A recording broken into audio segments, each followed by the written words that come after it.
Hey friends, it's Melvin. Thanks for tuning into this episode. Here's just a few quick things I wanted to notify you guys about before we get started.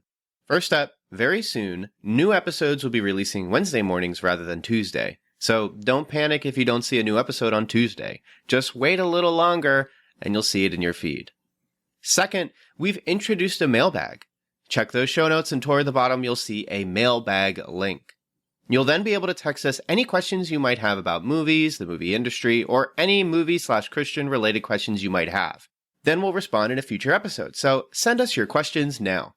Up next, Patreon polls, which are available to Patreon supporters at the $3 tier or higher, have been updated. Supporters can now suggest films or shows to be reviewed at the end of each month. The two most liked submissions will become the options for the Patreon poll, so if you want to hear us talk about your favorite movie or show, join our Patreon and start campaigning. And lastly, whether you're a new or longtime listener, please consider writing a review or rating the Cinematic Doctrine podcast on iTunes and Spotify. Apart from financially supporting on Patreon, these are the two most helpful ways to support the show. And that's it. Enjoy the episode. You're listening to Cinematic Doctrine.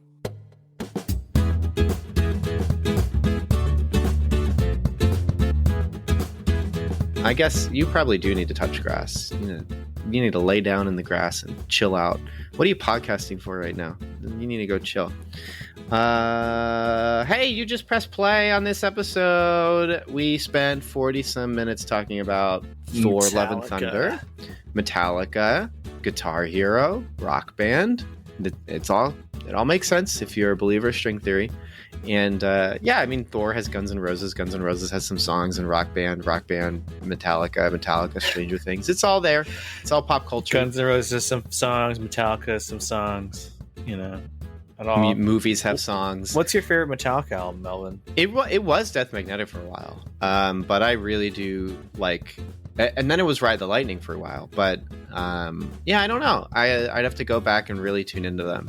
I think I would like Kill 'Em All a lot more now that I'm matured, which is a funny thing to say with a title like that, but I'm sure I would appreciate that album more. What about you, Daniel? What about S&M? You? S&M. Oh yeah, that was also a favorite of mine for a while. I really like the pairing of orchestration with it, and apparently that was in Philly, and so I always wished I was aware of it at the time. It would have been cool, but I was a baby then. So it also improves because Metallica for their whole career has had not great production, but some of their early records, their production was pretty bad, and the live orchestra experience actually really smooths out some of those problems. Just being live in general, because you just accept that the quality is a little different when it's live. But we talk about that mostly the Thor stuff though, and specifically the fact that Daniel says that the Marvel community is there a Thor community? I don't know. The Marvel community is kind of just not knowing what to do about it's sort of in the uncanny phase of the fandom where it's like, actually I think this movie is just bad, but it's got positive ratings on Rotten Tomatoes. What do I do with that? How do I process this? Because Eternals is just bad, and also critics said it was bad, so it was just a mixture. And we kind of talk about just that process. I propose a potential for idol worship, but not in quite the same way that I think people do think that phrase means. You can check that out if you support on Patreon, $3 a month. You get access to a bunch of early episodes, as well as early content in each episode, sometimes being 20 minutes, sometimes being 40 minutes, another time I think once being an hour. Very long time. You also get to choose movies we review each month, just like this review. It was between Miss Marvel or Obi-Wan, two things we missed last month. So now we're doing this month, and we went with Miss Marvel. If you've tuned into the last few episodes, you already know I didn't really like Obi-Wan anyway. Went with Miss Marvel. Yes. Well, yes. Yeah. Did I say I went with Miss Marvel? You said we. I thought collective we. Yeah, we didn't pick it, but we yeah, as a society. We as a society picked Miss Marvel, which is also not true at all. It seems like more people watch Obi-Wan just to be more disappointed in Star Wars, except also still go, but actually it's still good, because that's how they always react to Star Wars. You Star Wars fans. But Miss Marvel was picked by you guys, so nice job. It was a good show. I'm really excited to talk about it. Good show. Contrary to Thor: Love and Thunder, Miss Marvel got overwhelming critical praise. So. Yeah, and yet more people saw Thor. And when I walked out of my theater experience on that one, I heard people saying that was great. And so whatever. I don't know what this world is about anymore. Head on over to Patreon, $3 a month. You get access to stuff like that. If we reach certain tiers, I think it's $150 a month. We'll do the first God's Not Dead movie. So tell your friends. We have done long reviews before. We've thought of kind of doing that with God's Not Dead. We're definitely going to do more of those movies if we reach other tiers to let people know. But we are here to talk about Miss Marvel. So let's talk about Miss Marvel. Do you want to give some details? What's Miss Marvel? Well, funny you should ask. Miss Marvel is a 2022 TV series. Tentatively, I guess we call it a miniseries. I never know what to refer to these Disney Plus shows as because we don't know if they'll get more seasons or not. Presently, it has but 6 episodes. It stars Iman Vellani, Matt Lintz, Yasmin Fletcher, Zenobi Shroff, Mohan Kapoor. It is an adaptation of the relatively popular comic book series about one Kamala Khan, who is a 16-year-old fangirl of superheroes, particularly in the television series. She is a fan of the Avengers, who dreams of one day becoming a superhero, and then she gets a funny bangle thing from a relative, which unlocks latent powers within herself. And so this awkward 16-year-old girl has to deal with the fact that she suddenly has powers. And however, these powers bring undue attention from both damage control as well as a group of baddies who are not particularly well developed because it's not important, because the important stuff is all the stuff with her and her family and the tensions she experiences. Kamala Khan is a Pakistani Muslim, and her parents are relatively conservative and protective, particularly her mother. However, as she grows closer to her family and grows closer to the culture that she's come from, it helps her understand herself and her own powers. I do appreciate that at the end of the show, unlike every other Disney Plus show, except for Loki, there wasn't necessarily as big of a punch-up. It was more of almost like a Home Alone-y thing where her and her friends have to band together. Mm-hmm. And it actually does the thing that Falcon and Winter Soldier was trying to do, but much more successful, in my opinion.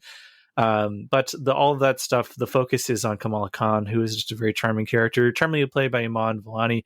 I hope I'm saying that correctly, who just did a Reddit AMA on Marvel Studios. Go check that out. The real life actor, is also a huge Marvel fan, so it is art imitating life in a sense. She was super excited to play the part, and that enthusiasm shows through. This is her first big acting thing, and I think in that regard she does quite well. It is a relatively brisk 6 episodes. The episodes all are around 40 minutes or lower. The music's great. The cinematography is pretty good. A lot of hay has been made about the fact that this looks actually kind of cinematic, especially after watching something like Thor: Love and Thunder, where it's just people standing in front of green screens for the entire movie. There's some actual shots in this, and there's some location shooting, and they go to some cool places. And that all is great. But the real draw to me is the family drama, which is quite good and actually subverts a lot of things I don't like about typical family dramas. And of course, there is the element where they wholeheartedly embrace the fact these characters are Muslim, and so they highlight their faith. There is a whole wedding scene, and the wedding itself actually doesn't get interrupted, which I was worried would happen. There's stuff about mosques and what the faith means to Kamala's friend and her family. And honestly, it's a pretty positive view of organized religion in general, as well as the positive effects it can have on community and family, which is I'm not used to, especially after watching something like Midnight Mass, for example. But overall, I really enjoyed Miss Marvel. I think it's the most consistent of all the Disney Plus shows. Some people will have things they prefer more about something else. I think WandaVision will still be a lot of people's favorite. However, Miss Marvel, to me, actually just feels like a teen drama show on the Disney Channel with some high budget special effects. I love the characters. I love the lore. There are some humongous changes to the Miss Marvel character in terms of Miss Marvel's backstory and where her powers come from.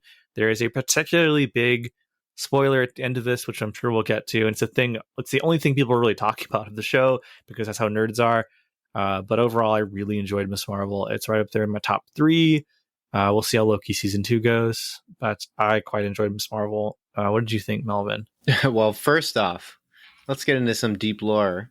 If you're here for Iman, she has a Letterboxd, and during 2020, she Her Letterboxd watched is great. 20, yeah, it's really great stuff. We're gonna start with the Captain Marvel review she has, which is dated 26th of January, 1680. I don't know how she made it so that she could see the movie back then, but maybe that was that would have been, you know, it would have been funny if it was dated the date India got its independence, because that would have been a clever little secret for the show.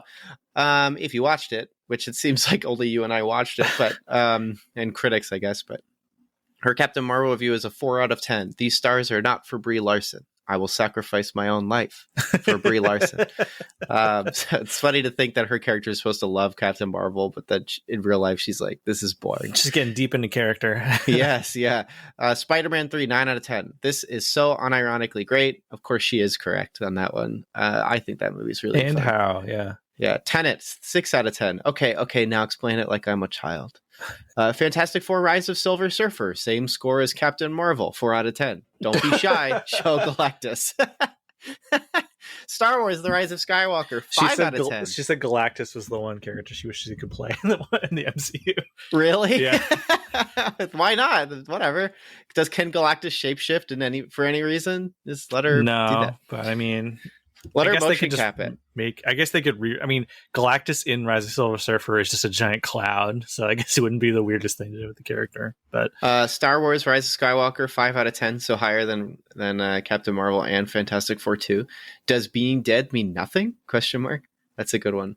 Crybaby, 7 out of 10. Grease on crack.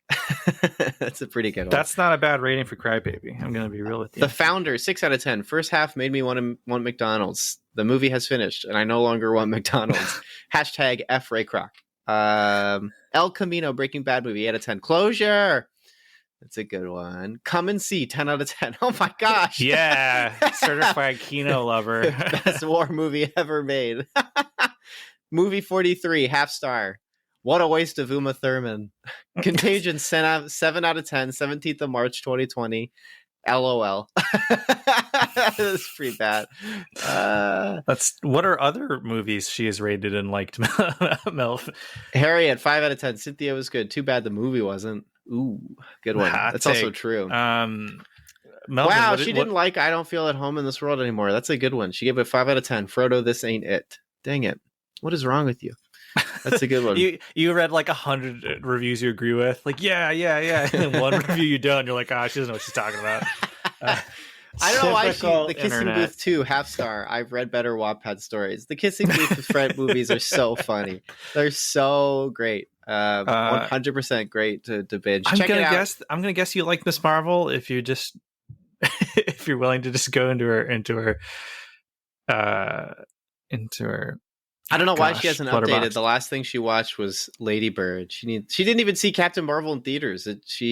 Because it's listed as the first time she saw it. Now it's weird because this now she'd be rating her own industry peers, and I wonder if that's actually part of it. Like you sign on to do it. Maybe there's a contract with Disney or stuff, but other film people are on Letterboxd. Like we all know Sean Baker, but of course he's really independent. But there's a bunch of other people using Letterboxd for him.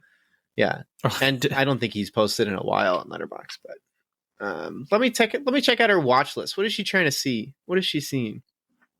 Anomalisa, great movie. 8.5, great movie. Zero Dark 30, Handmaiden.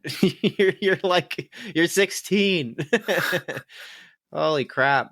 The actors. I think she's 19. Baby, but she has a serious baby face though. So actually, I will say that most of the teen actors in this look like kind of their age. 12 Monkeys. Andrei Rublev. Okay, good choice. Promising Young Woman. She's probably seen that by now. Anyways, check it out. It's a good stuff. Top 4 movies: Iron Man, Portrait of a Lady, Daisies, and Persona. Interesting taste. Hey there, it's your friendly neighborhood call to action. Just checking in on you. Hope you're doing all right. I'm just stopping by to say, if you enjoy the show, you can always subscribe and write a review for Cinematic Doctrine. There's iTunes, Podchaser, basically anywhere you listen. You can give us a shout out with a thumbs up, 5 stars, gripping positivity. Or if you hate the show, you can say that too. Wait, what? What are you saying? Why are you saying Well, I'm not going to tell them what to do, Ted. They're free to do what they want. Our analytics say we got a lot of listeners in the US, and you know they love their freedoms. And you're also free to check out our Twitter. Very active there. We host polls, memes. There's also the Cinematic Doctrine Facebook group called Cinematic Doctrine Facebook Group. If you want to join, just answer the questions, read the rules, and tell them the podcast sent you. Also, you should check out our website. Some really cool stuff there. Editorials, written reviews for movies we haven't had time to cover. Always check out cinematicdoctrine.com when you get the chance. Oh, Ted also told me I shouldn't forget to mention the Patreon. Something about you can support us or something? Wait, Ted, I thought this was like a hobby thing. You want me to expand Cinematic Doctrine. You know this already. Right. Yeah, I forgot. I'm the one who put all this together. Yeah, Cinematic Doctrine has a Patreon. For as little as $3 a month, you can gain access to early uncut episodes of the podcast. Oh, and did I mention, you get to tell us what to do. That's right, each month you get to vote on a movie we discuss on the show. Anyways, I gotta run, so I'll see you guys later.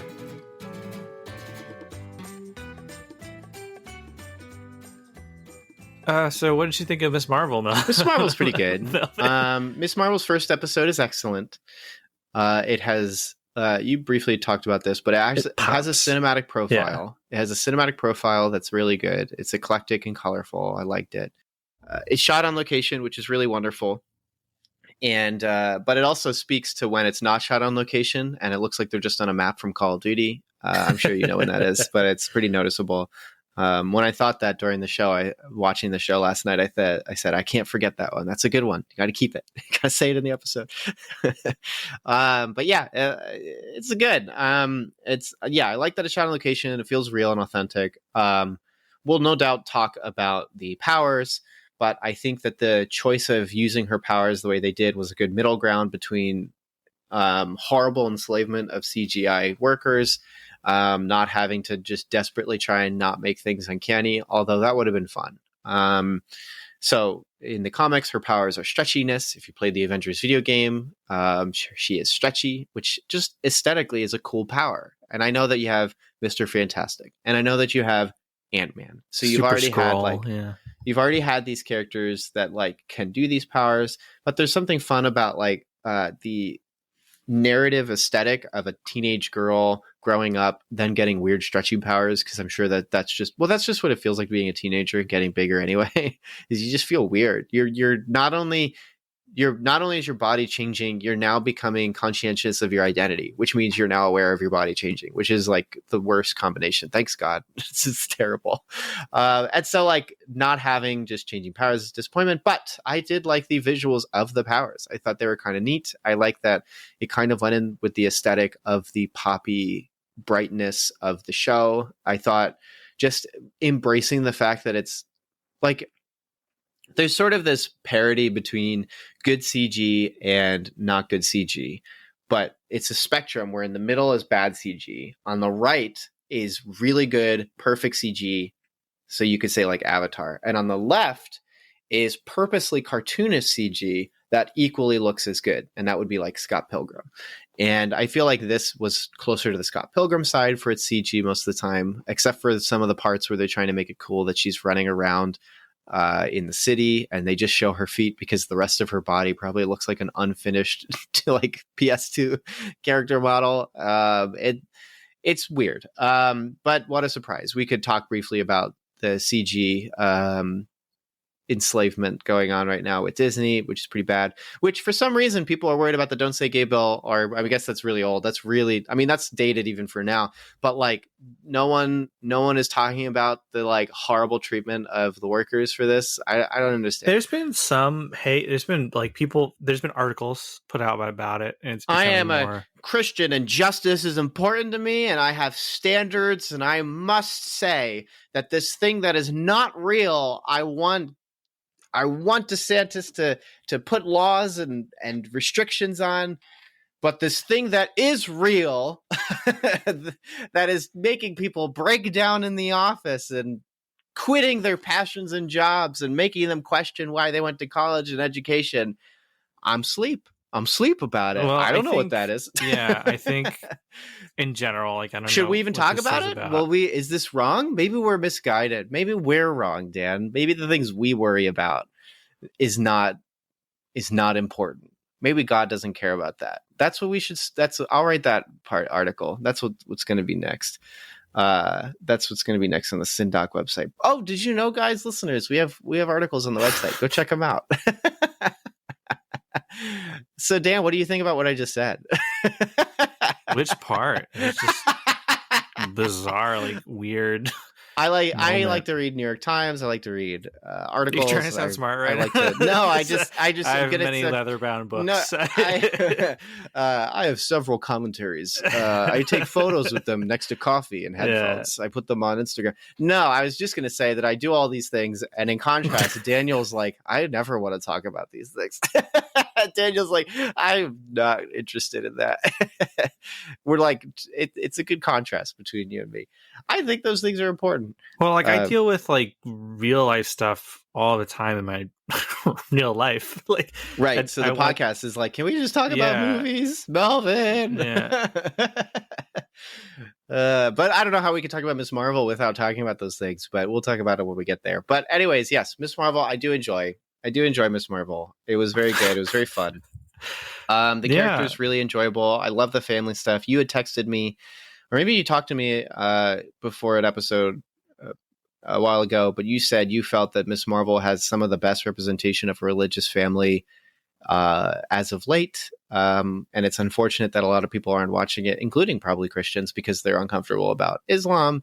We'll, of course, at least name drop the fact that part of why people aren't I'll just do it now. Part of why probably people aren't watching it right now is because of Islamophobia. And they really don't, like, props to Disney for not trying to get around it. It is literally impossible to do his character without it. Yeah, so. They did not do a Falcon and Winter Soldier where they're like racism bad for 10 seconds and then move forward. And then just conclude the movie. This show literally is like, it's Islamic and it's good. Like, it's good stuff. They touch on stuff like, yes, the FBI does connect, just outright completely break the law, frankly. I mean, I get it. The government makes the laws, but like they essentially just like don't respect, separation of church and state stuff, which I know is in a letter. Please don't at me.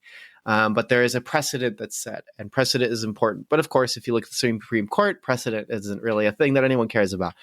And so they touch on that. You can, of course, read more about that in real life, about Googling FBI Moss stuff. They wear a lot of that stuff on their sleeve, but also like when they are just like representing the family well and their church well, it's like, it's pretty sweet. And it's also like stuff that like I think Christians will connect with conceptually, like when they talk about when the family immigrated to the US, they were lonely and hurt and in pain, but then they found the mosque and it was helpful for building their community and creating a support system. All stuff that I think Christians are quite familiar with when it comes to moving, is connecting with your church, finding a safe place. I mean, even my sister right now moved and is trying to find a church, and it's really hard. And I'm sure that's very difficult, uniquely difficult. And so all of that stuff is really nice. In addition to this, when I went to the bank at one point to do something for work, I chatted with one of the guys there. We talked about movies, and he's Middle Eastern. And he said he really liked Miss Marvel, and he pauses and just goes, it's just very relatable, talking about probably a lot of the family dynamics, the government experience, stuff like that. Also, the history of it as well. I didn't know any of this India history stuff. I've known some of India's history. I've read a couple books and articles and stuff, but I didn't know the extent of it. And I'm not going to imply that I know the extent of it now just because Disney finally introduced it to me in a Marvel show. But props to them, going to the lengths that they did. So I liked and appreciated that. But again, returning to just more movie podcasty things to appreciate. Yeah, I thought the show was shot really well and has a profile. The aesthetic is nice. It's charming. I really liked how the show concluded, although I wouldn't say it was really, really great. It does have some Raimi aesthetic to it, which I appreciate too. They have quips that are actually funny and good. Like there's a scene later on where they're doing a car chase, which was a really good action sequence. I was realizing like my legs were tight and toes were curled. And Kamala looks forward. Oh no, there's a family with a baby in front of us.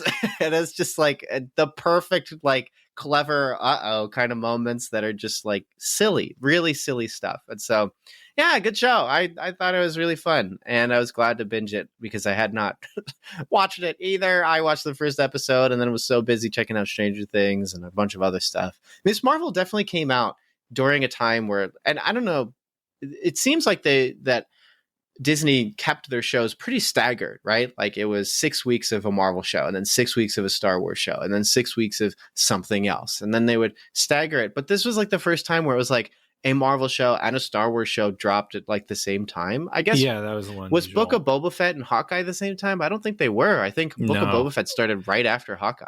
It was and like, it's weird because there is now a pause between shows. This and She-Hulk. Like She-Hulk doesn't come out for a few weeks. It comes out in the middle of August, and that actually runs for 9 weeks. So if they had just waited, wow, the one show that that everyone's most worried about because that trailer looked bad. Just it's in a bad every trailer. degree. It's weird because it's like I like, not to divert into She-Hulk.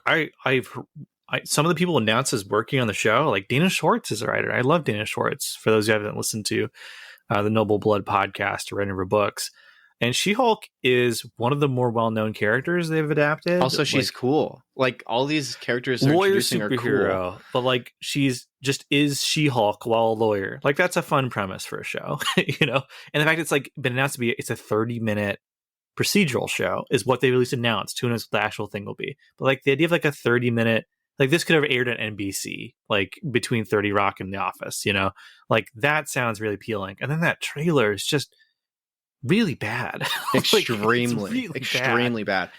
Yeah, I just wish they painted her. That would have been so much more fun. Why didn't they paint her? It doesn't even look like her when it's the CG version of her. It genuinely does not look like her. I think her name's Tatiana, and it doesn't look like her at all. Yeah, it's amazing. If you want to talk about the whole like the issues with like the fact that VFX artists won't work with Marvel anymore because they're they're pit bosses when it comes to that stuff. She-Hulk's going to be the one where that comes back to roost, baby, where it's like you have a character that has to be VFX all the time. Which is why I'm like with Miss Marvel, the fact that she's not stretchy is probably to its benefit. And they could have done it sparingly, which they do in the show. But they clearly chose the whole light manifesting thing as early as like pre-production because scenes were built around it. Clever stuff is built around it. So it was very early, this is weird, right?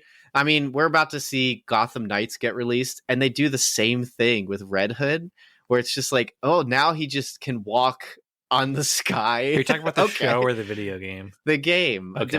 Did they do it in the show? Is this a thing? Know. There's a Gotham Knights show that's coming out. It looks awful, so I don't know. But like, why are they like, now he's back from the dead, and he can use spirits to walk on the sky?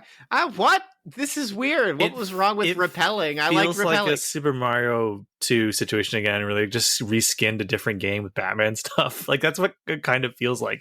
Like why are the Bat family characters teleporting in and out of collectively? Everyone goes, here's the word crafting your weapons and goes, oh no.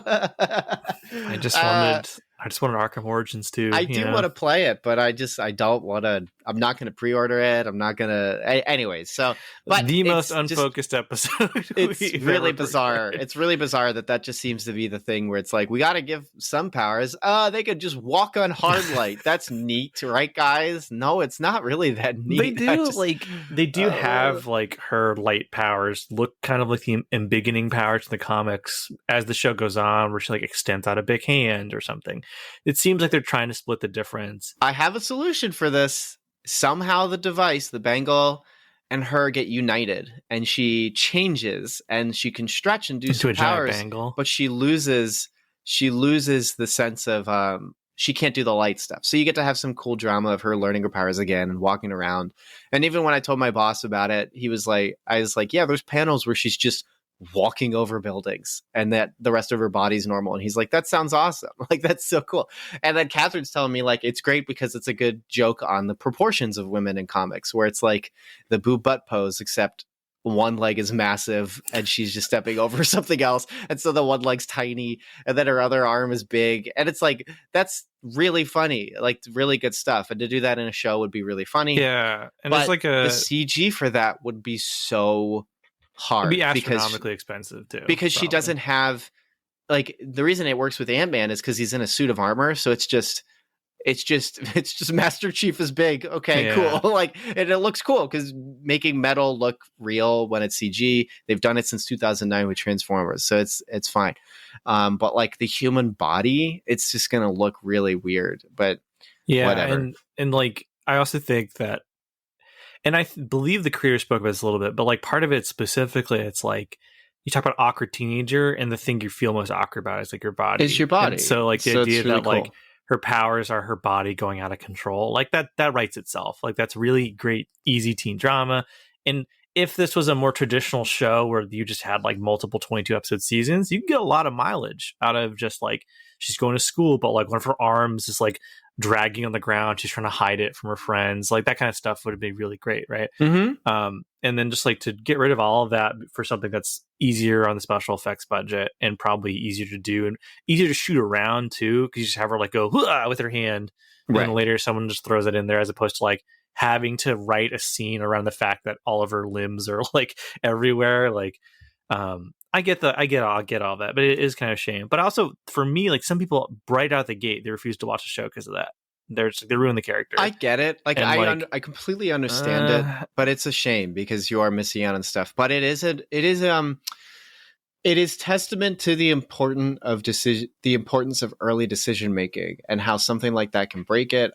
I did see, I think I saw you tweet where you were like, if your biggest complaint is that Terrazine Mist doesn't activate powers, then like what are you doing watching stuff at all? What's the point? That does not affect my viewing experience. Like the actual show, I like the show. It's quality. Good. And they still make it I like that the Bengal is a heritage thing. Like it's in some way. It's like it goes in line with the narrative themes of the show, so it's neat.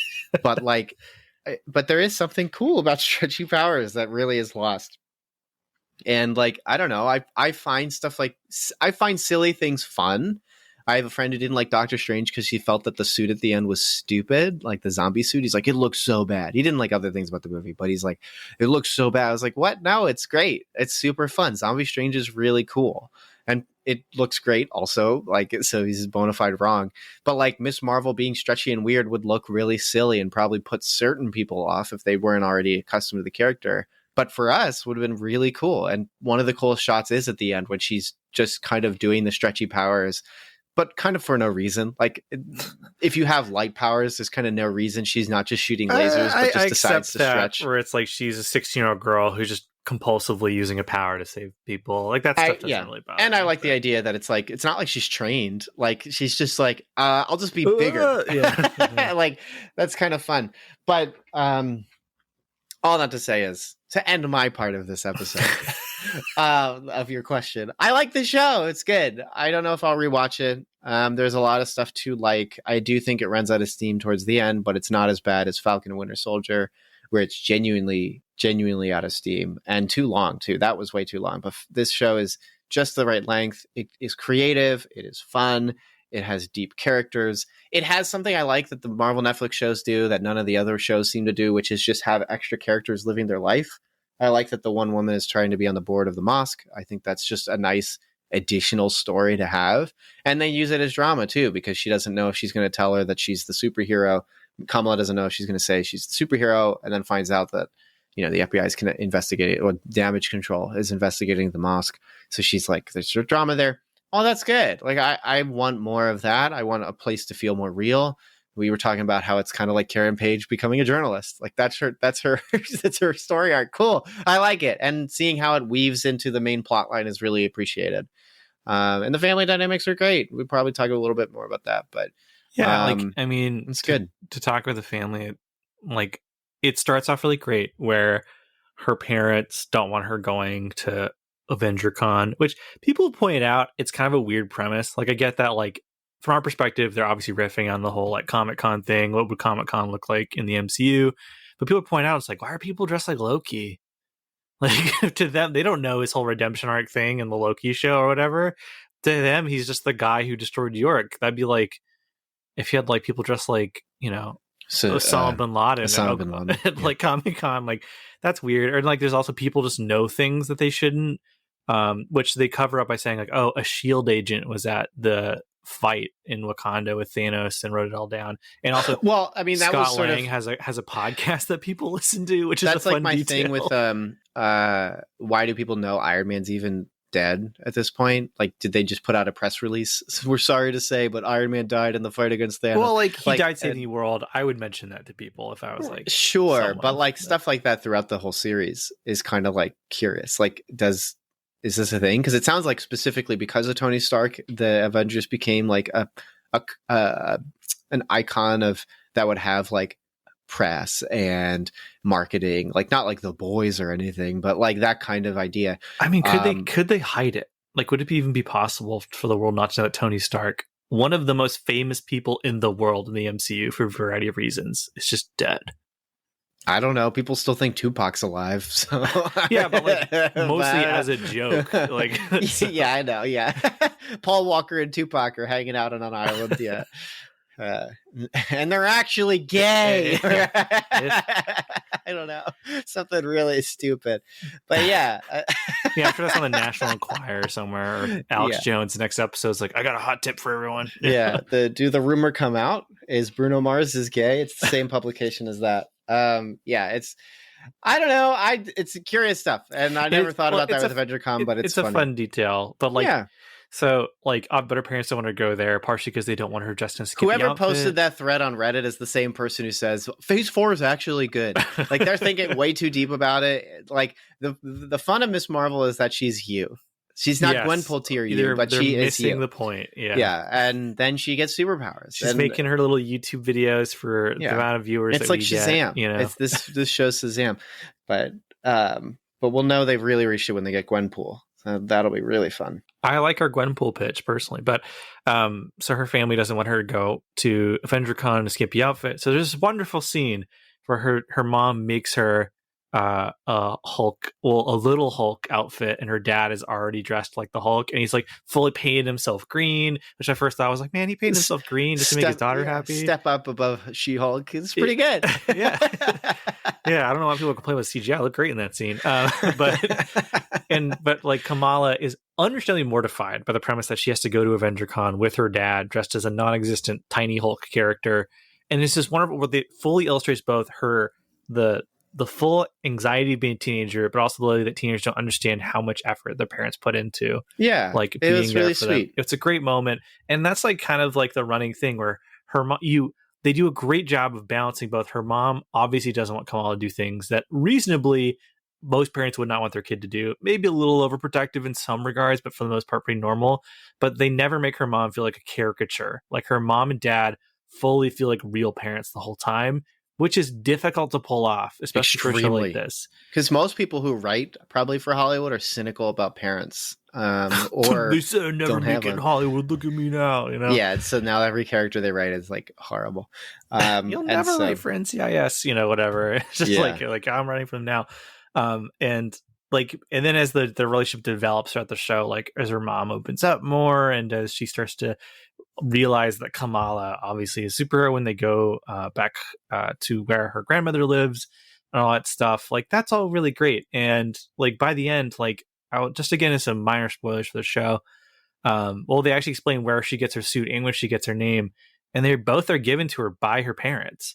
And it's like really lovely stuff. Like the episode 6 is exactly what I want out of a superhero show, where like they do the thing, her mom makes her another suit again, but however she's made her the Miss Marvel costume, which is great because it was foreshadowed earlier. Her mom has the skills to make suits, like that was established early on, so it should just come out of nowhere.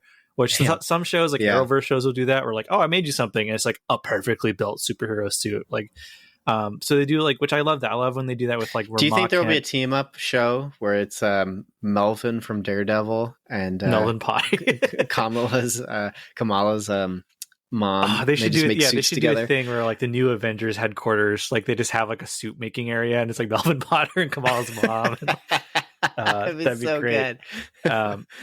And then they like explain where like her name Melvin Potter converts to Slop, and he's helping them make suits. It's gonna be so cool. Headcanon time. They'll make people happy, I'm sure. He should have converted Catholicism, obviously, because it was associated with Daredevil. Because of Daredevil, yeah. That'd be a great scene if Kamala and Daredevil talk about religion. I think that'd be cool, and like a respectful way, not like debating, totally. Like YouTuber style. But like her dad gives her Aaron name. Camping versus some other guy or whatever, something really lame. Our amazing atheist V, like whatever, Halal Harry on YouTube. But yeah, so like the fact that her parents are the ones who end up giving her the stamp of approval about being superhero at the end is actually a great little like closure to that one arc where Kamala has been hiding this from her parents the whole time, and then when she's episode 3 is all about it. Episode 3 is literally a bunch of characters in the family interacting with one another and seeing how they support one another. And then the end of the episode is Kamala has an opportunity to maybe share with her family, like, I am Miss Marvel. I'm not Miss Marvel at this point. What is it, Light Girl or something? Nightlight or something stupid. It's so funny. So good. Yeah, it's like, what is it? They do it's the running joke from Into the Spider-Verse. Or no, it wasn't Into the Spider-Verse. It was No Way Home, the Spider Monkey. Monkey. But then she chooses not to tell them. And because she doesn't believe that they'll support her or whatever. And like, that's good teenage / superhero stuff. And then of course, the end of the show, it's like, this is so cool. We're so proud of you. Be safe. It's really sweet. I would watch a season 2 where it's like she's trying to be Miss Marvel, but she also has to get her homework done. Like I would totally watch it's that. Spider-Man 2. Yeah. It's Spider-Man 2 again. You have to get the pizza there, but also save people. Like, and who do you want to be? That's cool. And I know Miss Marvel does some of the things that people specifically hate. Like people hate this thing where like, for the show, the characters don't actually wear the costume till the end. Like people don't like that. They don't like that when they recontextualize famous lines, like the fact that I guess except for Daredevil season 1, because like season 1's sock overhead suit is the coolest suit, and then he gets the suit at the end. That's a rare example. It's better. But people don't like. Some people don't like that May Parker is the one that gives the great power comes great responsibility thing in No Way Home, and in this case. Probably the most famous line from Miss Marvel, the comic, good is not something you are, good is something you do. They give it to her father to tell her. But like, I think in the context of the show, all these things work really well. Yeah, it's a good show. Yeah, everything works. Well, again, like, what do people not like about it? It's good.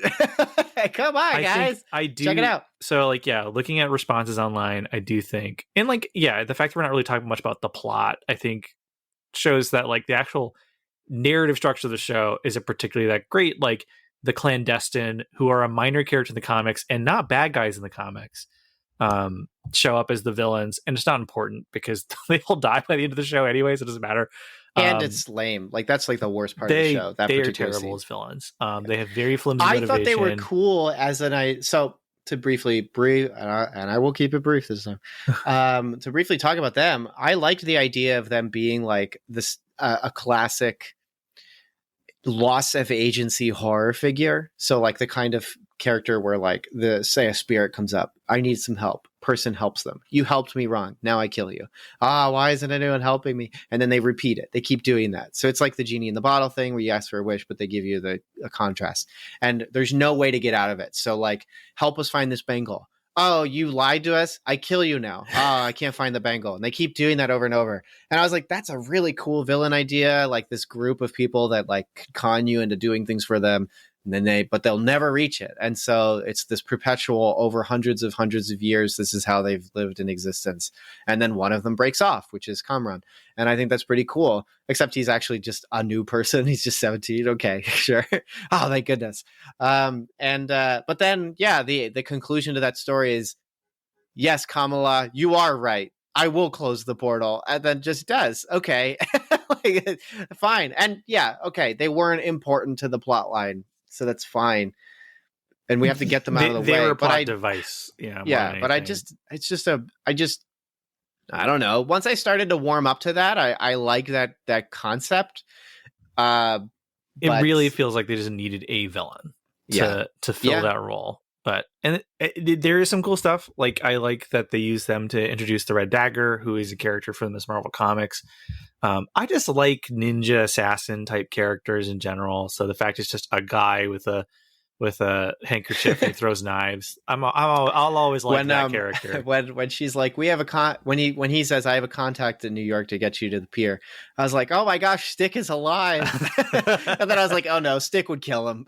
Stick would just be like, actually, I lied, they'd kill him. Well, so. There's a running debate about like whether or not they should reboot certain things from Netflix shows. Like, should they bring back the Hand? Should they bring back Elektra? First off, no, I hate Elektra. But, no to both. It's just like, we already have so many of these characters already. Like, the 10 rings are being retooled as essentially the Hand anyway, so why we need them?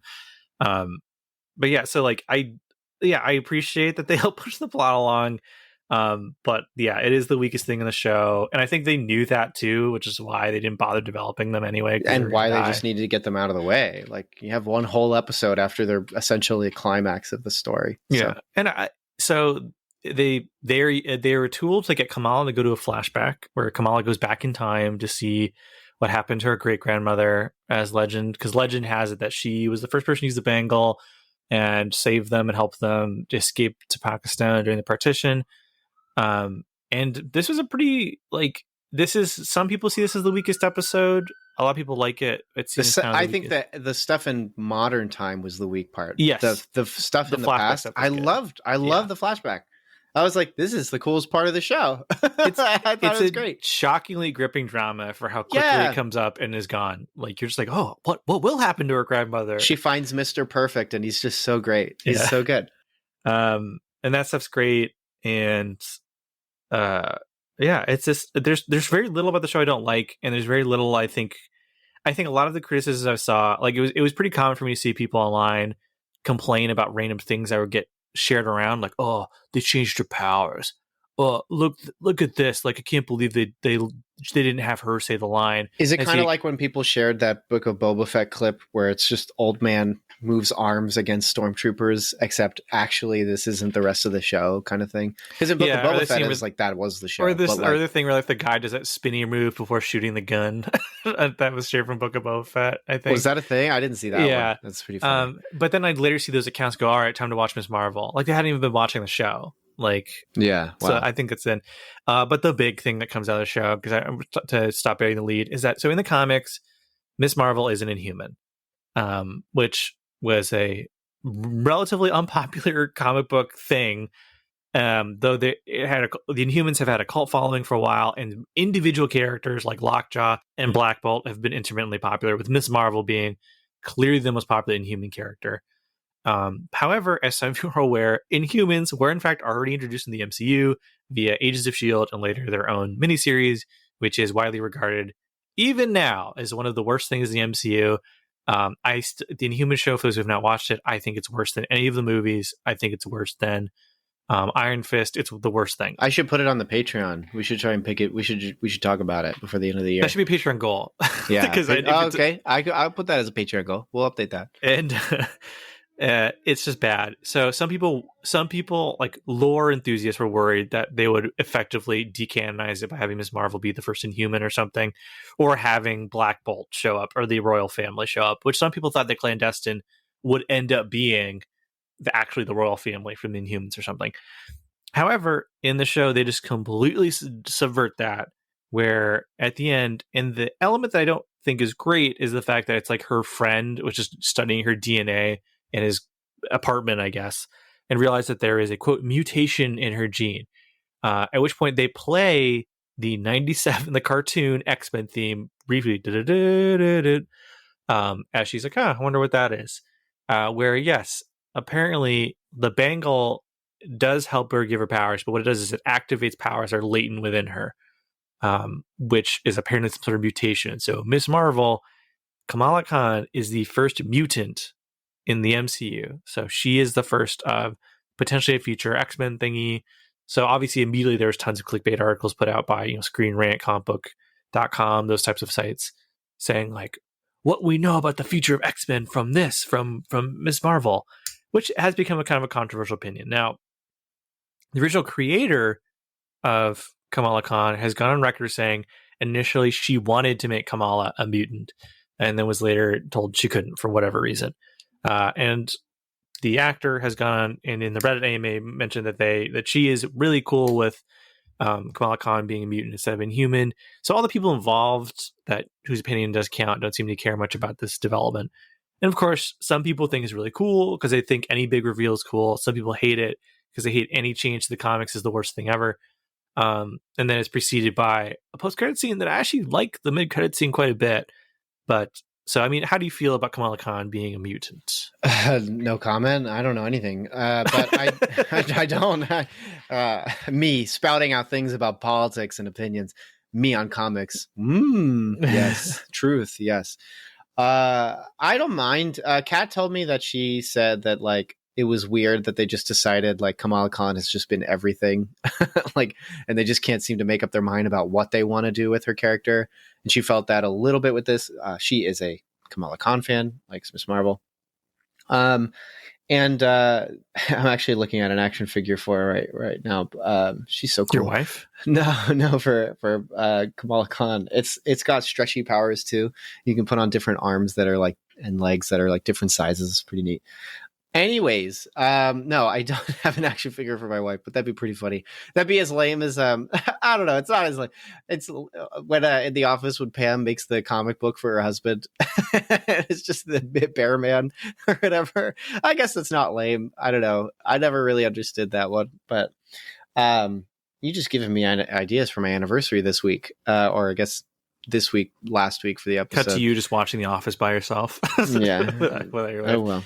I don't mind. It doesn't really matter to me. I don't get up in arms about this stuff. I'm not a recurrent reader of Screen Rant or comicbook.com, so I don't much care for that stuff.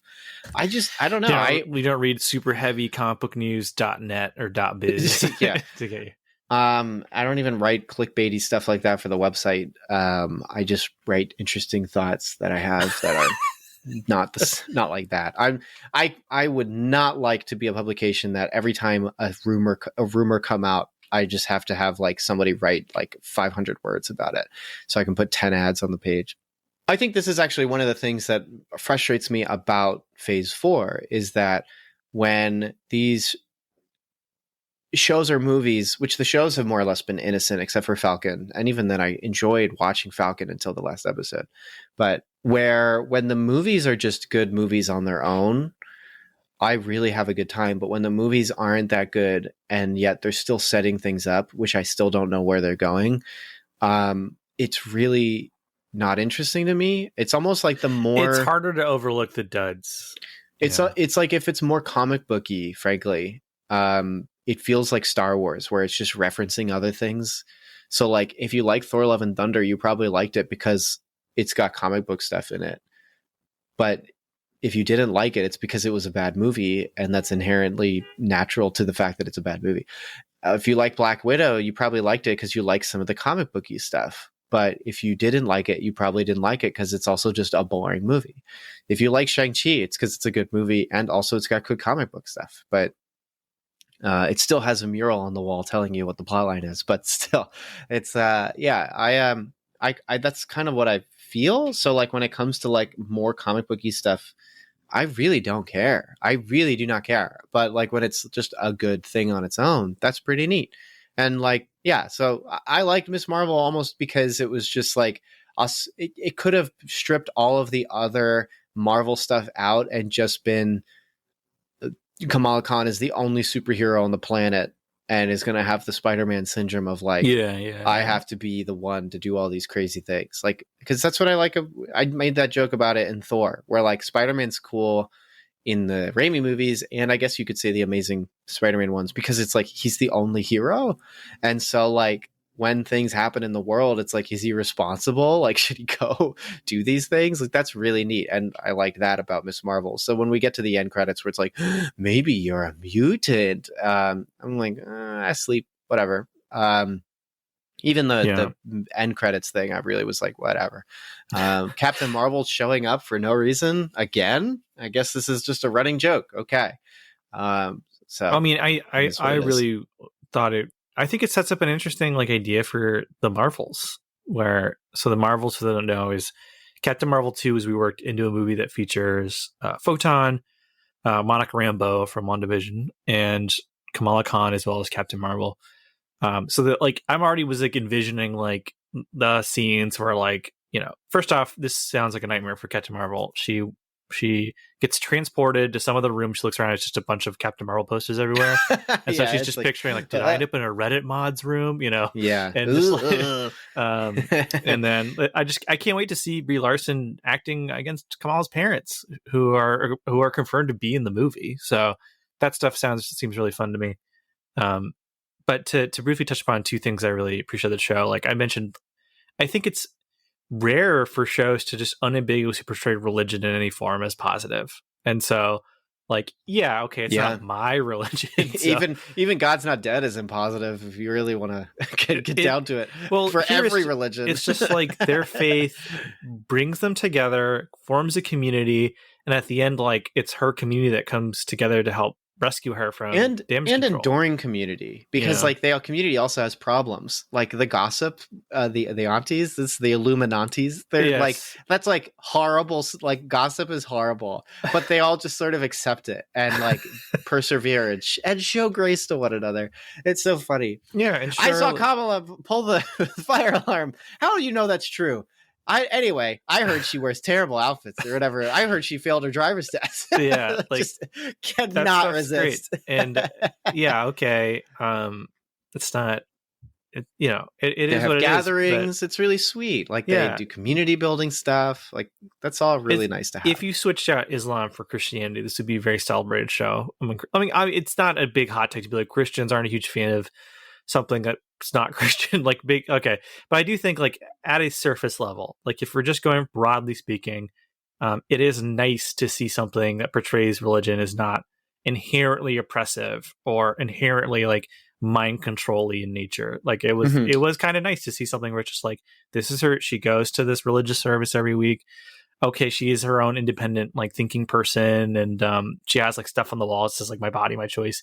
So perhaps not a conservative, devout Muslim. There isn't a plot line where they're frustrated that they have to be in the back of the mosque while the people are in the front of the mosque. Men are in the front of the mosque. It is mentioned. It's mentioned, but it's almost mentioned more as it'd be nice if they at least like the characters want to preserve that function of their religion. They just also want respect if they're going to be there. So like, why is our side of the mosque a mess and theirs is nice? And it's kind of the thing that pushes her friend forward to run for the board. So like there is an element there where, okay, like this is perhaps a progressive strand of Islam we're seeing, but like that was great. And then you see like at the end of the show where it's like damage control is coming to take Kamala away. Like the community comes and forms a bear around her, or even the police turn around and face off against damage control. So like this, like I felt like this did a much more successful job of trying to do the stuff that Falcon and Winter Soldier was doing, where they were trying to address like current events and current like contemporary issues. And I think that portraying like a mostly peaceful protest to protect Kamala Khan from government agents, like, okay, it's not the most heavy-handed political stuff in the world, but I feel like it did a much more job of naturally integrating that into the show in a way that didn't feel clumsy or awkward or forced. Like it felt very natural for the show, and it wasn't like super duper in your face where if you know what they're kind of referencing, you know what they're referencing. So like I feel like both of those things, like they just thread the needle much better. And it's all sandwiched in between. Like, I love these scenes where Kamala's trying to make a plan. So she's writing on a whiteboard and they're like illustrating what she's writing on the whiteboard in the air with like animations. And her friends keep coming in and changing the plan as more and more characters for the show just show up. Like, that was really good. The former Mean Girl's there just to help out. And so it's just there. Yeah. It's great. The lighting's great. And I then like it. She uses the fact that she's posting on TikTok, like, oh my gosh, the cops are coming. It's crazy. And it's like, okay, like maybe for some people that's not a funny thing to reference, but like if you're 16 years old, like, oh yeah, it's fun. Like we're gonna mess with the government agents via online pranks. Okay, right. That was all great. And yeah, so maybe you weren't a huge fan of the mid-credit scene, but I think it sets up an interesting possible movie for me. But yeah, I mean, I'll see it. I'm contractually obligated to see every Marvel property and movie that as they come out. So I'm gonna look, and I look forward to I like the Miss Marvel characters. So I'm excited for that, and I like rehabbing characters. So like if Captain Marvel's good in the next movie, then that's exciting to look forward to. Captain Marvel's unfun military sergeant character having to deal with Kamala Khan, who also adores and loves her. That is a great dynamic for a movie. Oh, totally. Yeah. So character A and character B make character C. So that'll be cool. That'll be really fun. That'll be fun. And so if they do it right, because who knows, like they could make another stinker of a movie. Who knows? But this is the type of stuff. Again, they just keep pulling me back in with these promises. Like Frogman's going to be in She-Hulk. All right, I want to see what's up with Frogman. So, did you see the pictures of Frogman online? By the way, I did not. No. It is what it sounds like. I was reminded of. Do you remember when Solo was still a Lord and Miller project? And if you went to I think it was IHOP, you could get cards of characters from that movie. Do you kind of remember this? I do remember this, yeah. And there was one that was a lobster. It was just a bounty hunter lobster. I was just reminded of that. How man, Lord and Miller's cut was probably at least more entertaining than that Solo turned out to be. Yeah, it's kind of like the Edgar Wright version of Ant-Man. Yeah. I feel I'm a Lord and Miller have obviously fallen on their feet and have been doing great stuff. But yeah, they're fine. They're totally even fine. Even a not perfect version of Solo, their version of Solo does sound more interesting to watch than what we got, which was just a complete dud. Like Star Wars in general. Yeah. All of Star Wars is so boring. Yeah. It's amazing. We got to do a Let's Talk or something to talk about Star Wars, because it is just. It's amazing to me, how this property continues to endure in consciousness, and yet it is just it's really terrible stuff. It really is just not. It's subpar quality content, and I get it. If you have one thing, it's the IV hit that keeps you alive. So Mando, but I don't understand it. But so it is. Yeah, Miss Marvel's good, guys. Please check it out. It's a pretty enjoyable show. It's funny, it's clever, it's got really good characters, which is what we always appreciate, good characters. I don't really know what else. I'm turning my fan back on because we're getting the recommendations. I'm sorry. Yeah, listeners. At this point, I really don't know what else to say. It's a good show. It's a really good show. Daniel has no air conditioners in any faculty or setting of his life, so he's just bad. Also, I told you the fan, you could not hear it. It was so you could have kept it on. I turned my volume up just for my headphones, and you could hear it in the background. So I'm thinking of the listeners. I'm thinking of you, the fans, who are supporting us by killing a fan. Oh, good one. Sweating. Yeah, I guess we can do recommendations. Tiny episode. It was basically an hour long. That's a pretty good length. Miss Marvel's a good show. Go check it out. What do you have for recommendations, Dan? Oh boy. Sorry, I'm just cooling down real quick. Oh, dear listeners. I've been playing around with a couple different devotional-esque Bibles. I got a couple and tried them out. I wasn't a huge fan of them. I got the Max Lucado devotional Bible because it's at a thrift store for $1. I wasn't a huge fan of it. So let me just make sure I get the name right. This was actually recommended to me by my pastor, as he's a big fan of it. It's I just got my cord stuck on something. I'm so sorry. The recommendations part is when just the production values completely fall out. It is the Devotional Chronological Bible. If that's not the official name, I'm sure it'll be in the description here. But basically, it structures the Bible into 365 daily readings.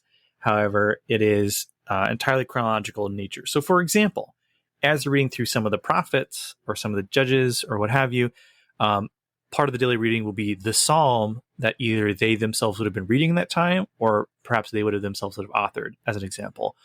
And so it's the entire Bible in a chronological fashion, but set up like your daily devotional Bible. So if anyone's ever read like a 1-year Bible, which orders the Bible, like you get like Matthew 1, Genesis 1, and the Psalm and a Proverb, it's like that, but entirely via like an actual chronological reading of the Bible, which I'm not a huge fan of chronological Bibles, as I find them not particularly enjoyable for like a reading. Like, it's interesting to have for quick reference. However, this as thing is structured away that really gives you a different experience in your daily devotional time.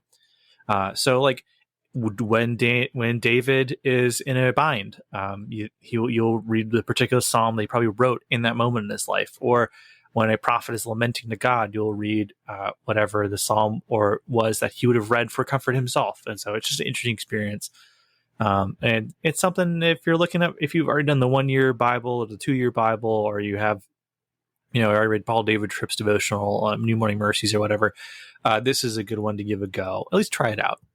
I'm going to recommend, just keeping in theme with at least Middle Eastern content and media. First I was thinking of trying to watch Close Up, my Criterion release I got. Thank you, Dan, for letting me know about the 50% off Barnes & Noble Criterion stuff. I got so many movies. It's crazy. They also had a 50% off Arrow Video, so I got a Blu-ray copy of The Stuff. So I'm really excited. That's pretty cool. That. Yeah. Kat was interested in the Hellraiser one, but we focus on Criterion this time. I got like 9 movies. I can actually tell you right now. Let me see. I'm looking at Close Up, Solaris, In the Mood for Love, Night of the Living Dead, The Irishman, Citizen Kane, and that particular case for it is just the K. It's great. Well, it's more. I definitely recommend you get it because it's really fantastic. And then I cannot see. Oh, I also got Stalker, obviously. And then that's a really great film. I'm going to get up so I can see what the last one was. Tree of Life. I got the Criterion release for Tree of Life, which the extended edition for that is 50 extra minutes. That is wicked. That makes total sense. Insane. What a surprise. Thank you, Daddy Malik. For those curious, I got Being There, Picnic at Hanging Rock. What else did I get? I'm not currently in front of my... I think I got The Bicycle Thief and one other thing, in addition to this stuff. I'm surprised their horror catalog isn't bigger than the Criterion. I wish it had more, but I feel like Criterion is respectable and they do really good transfers and a great collection of stuff and content. But they always they seem to, they're also like the stick up their butt kind of collection of films and stuff. So there's like pivotal horror flicks that they'd like sometimes just don't have. Like, it does seem silly to me that they don't have a movie like Halloween. Or even Black Christmas. Like Black Christmas is a brilliant, deep, complicated proto slasher. Yeah. When are we getting a Criterion version of Wishmaster? Well, there's degrees, but like something especially like Black Christmas, it feels like it's all these movies are smart, and yet they don't have something like that. Clever, important films. Yeah, that's why that's where Arrow Video or Anchor Bay or whatever comes in. Right. Yeah. And there's other good collections. I've even thought of pitching to you doing like if we ever got into classic cinema stuff, movies that are public domain, we could do cute little releases or something like that. With what we think cute little releases, things like a collection of like, how do you and I feel about the movie, why we feel it's important, stuff like that. That could be kind of neat. All this was to say that I did not watch Close Up in time because that was a Middle Eastern flick from a movie or a director that I've been really wanting to get into. So I'm not actually recommending it, but I am still recommending some Middle Eastern Indian stuff. We're going to recommend a novel called Nectar in a Sieve. I don't know if you've read it. It is a hugely worldwide popular book from Kamala Markandeya. I read it a year ago, and it is just fantastic, really brilliant. It's from basically the entire life of this one woman from when she's born to when she's very old, and the experience of growing up in like poor rural India, being affected by, I can't remember if it's British colonial still or not, but a factory is essentially built in the area and how that completely upends and affects their life. It is moving. It is powerful. It is, as one review on Amazon just writes, beautiful but depressing. And so if you're the kind of guy who likes Things Fall Apart by Chinua Achebe, then you will like this as well. Also, it's just really well written, very beautiful, very moving. I distinctly remember one particular part. I wish I remembered this before I was talking about it right now, but there's one part that I felt so encapsulated the unique struggle of this age, pre New Earth, but post fall, that I was like, wow, this is excellent. And so take that as my recommendation for this week. Nectar and a Sieve. I mean, you can get this thing at any thrift store. There's copies of it everywhere, but you can also get it for like $3 on Kindle or like $5 used on paperback. 100% recommend it. I have recommended it to other people as well in person. So I even bought a copy of it to give to someone at some point. So great read, Nectar and a Sieve. Check it out. What fun recommendation do you have, Dan? So this won't be a mind-blowing thing, but it's been on my mind because Netflix has announced that their live-action Sandman series, well, not announced, they've actually been releasing pictures of the actors, and the release date's rapidly approaching. I know Netflix live-action adaptation has become kind of a dirty phrase in many circles, because they're not necessarily they're even trying again with Death Note. I don't know if you saw that. I know, but I mean, it's the Duffer Brothers, so I'm a little more optimistic about it this time. But yes, and they've shown they can handle anime because Stranger Things is basically anime. At times, as we revisit our Stranger Things episode to hear us talk about the animes that Ryan's and stuff. Yeah. But I will say that I went back and I'm finally going through and reading The Sandman. I've read parts of it before, but I've never really just sat down and read the whole thing. I read the first 2 collected volumes this past week, and it's surprise, it's really good. Perhaps the most like critically acclaimed graphic novel series of all time. Is this the Alan Moore Sandman, or this is Neil Gaiman? Okay, because did Alan Moore didn't do Sandman? He did something else. He did Swamp Thing. He did Swamp Thing. That's right. And where he created John Constantine. But it's really good, and it maybe takes a few seconds to kind of to adjust to kind of the vibe of the comic, but it has a lot of my favorite Neil Gaiman things where it gets quite dark in a few places. It gets very depressing, but it also, he has these weird tangents he goes on, like in the middle of one of the most like conceptually sad things I've seen in a comic recently. He just goes on this weird thing where he goes through an extended flashback for a whole issue where you just see the Sandman hanging out with some guy randomly, and it's like really good stuff. Some of the things from the comic have become so popular it then gets cheapened by association with derivatives. For example, one of his genius ideas was he reconceptualized death as like a teen goth girl, which at the time was very cutting edge, but now has become almost cliche.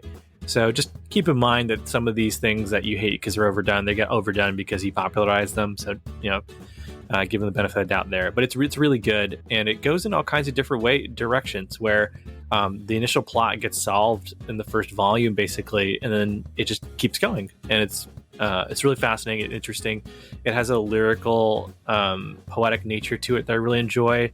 There's quite a bit of subtext, and I will say for religious viewers, which I think will have quite a few of them, there's a lot of religious stuff in there that you probably won't necessarily agree with, because he's treating a lot of religious figures more as the mythological characters. So some of the things that he brings up or some of the characters he utilizes, some people might not appreciate. But if you can look past that, there's a lot of thematically rich stuff in there. So go back and read Sandman before the Netflix show comes out and ruins it probably. So.